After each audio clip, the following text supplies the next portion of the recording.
Nigeria is actually one of the most crypto interested countries in the world. If you go and look on Google search and you look for Bitcoin and Bitcoin Cash and cryptocurrencies, uh, Nigeria has the highest per capita, I think, probably in the entire world of people, the highest search volume. And then they have also, they have been, banning it and stuff like that. But I don't know whether the government there is necessarily super effective in how it's able to enforce those kind of laws. And so obviously there's been a bit of back and forth going on in their community.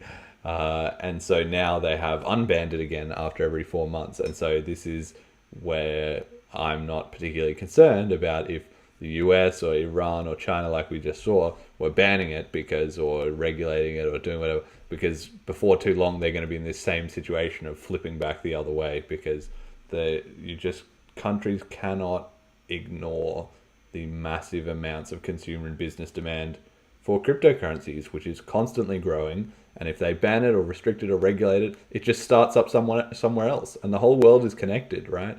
Especially in finance, the whole world is connected. And if everybody sees their cousin who is in the next country trading these cryptos and loving it, they want to say, I want to do that too, right?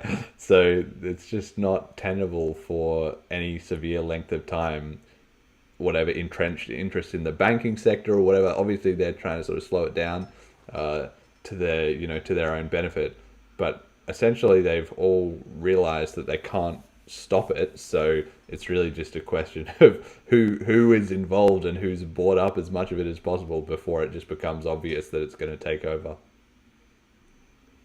The whole cryptocurrency is used mostly for illegal activities. Mostly, I don't think it's close to mostly. It may be, I don't know about Nigeria, but it seems to be another canard every time you look into it.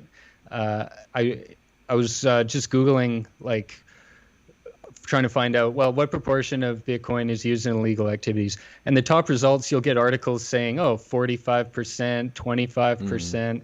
And when people actually look into it, chain analysis, they seem to be quite thorough in trying to figure this out. I wrote down in 2019, it was 2.1% criminal activity. Yeah.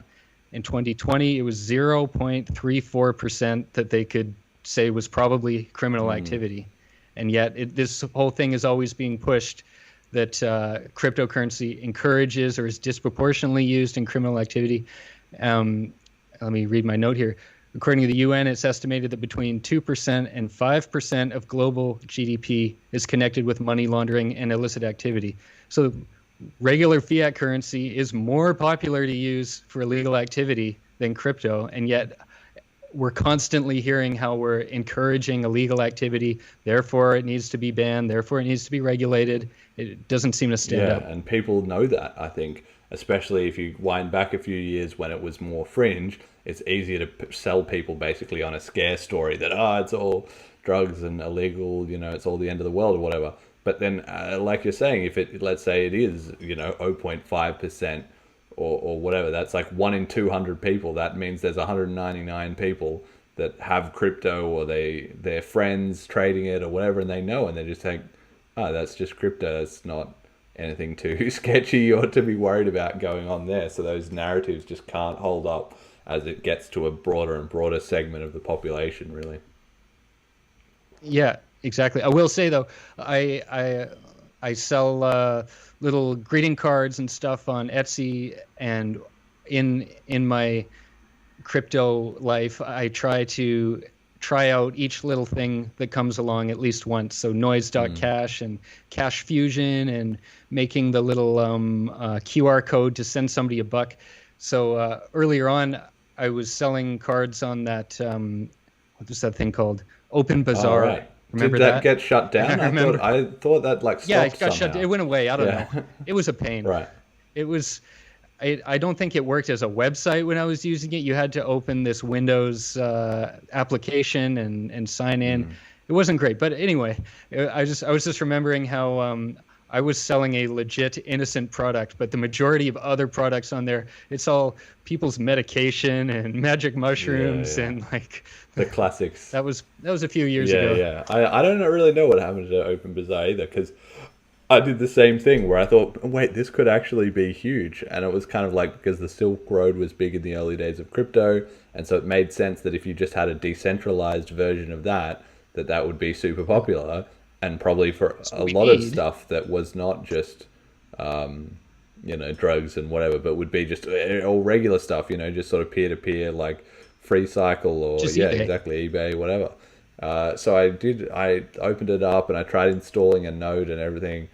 Yeah, it was still just too unuser friendly at that time, and then I lost interest in it. And then by the time I checked in on it again, it's like all development had stopped, and I don't know, Yeah. whoever got all the donations for that project, they were probably just in the Bahamas or something now on the beach. So I don't really know, but whatever.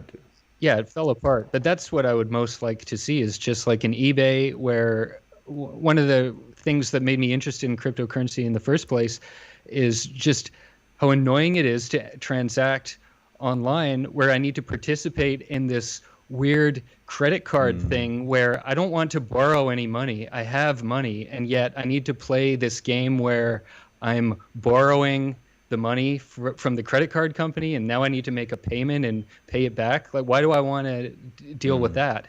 Just I've got the money in my account. Why can't I just send it to the guy? And still I'm having to use this dumb credit card and pay it off all the time.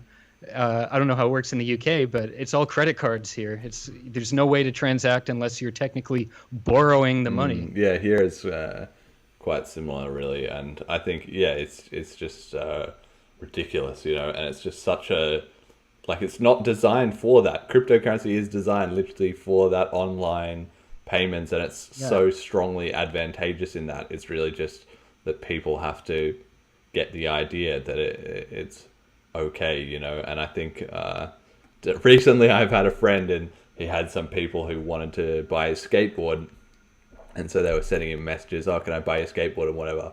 And he was just able to filter out all these people that were trying to like scam him or mess him around, because it was like, dude, just, okay, sure, I've got the skateboard. Here's a picture of the skateboard. You can see it's fine, just send me some Bitcoin Cash and come around and pick it up. And that just instantly you're done. Like, because there's no coming back from that, right? Like, if people wanted it, they can just send him the Bitcoin Cash he can see, and then he can give them the skateboard, right? But if they're trying to be like, no, man, but I don't have the money, but what about these cards? And like, it's just like, I'm not interested. Oh, I like that. I'm gonna do that. I'll sell used stuff on Craigslist all the time, and invariably the guy shows up and wants a discount, sort of just for being there. Like, okay, well, would you take Yeah, 250? Like, did you notice some damage or something? Like, if they'd already paid yeah. me, then That's great. right. I like And that it's yeah, idea. it's just one way, the risk is on the consumer rather than on the merchant, which is good in this case because the consumer is the one who wants the thing, right? The merchant, you can just get the money. You just sit there like you don't need to go out and track down this. You've already got the thing. They've got to come and get it. So it does Yeah. it does work nicely.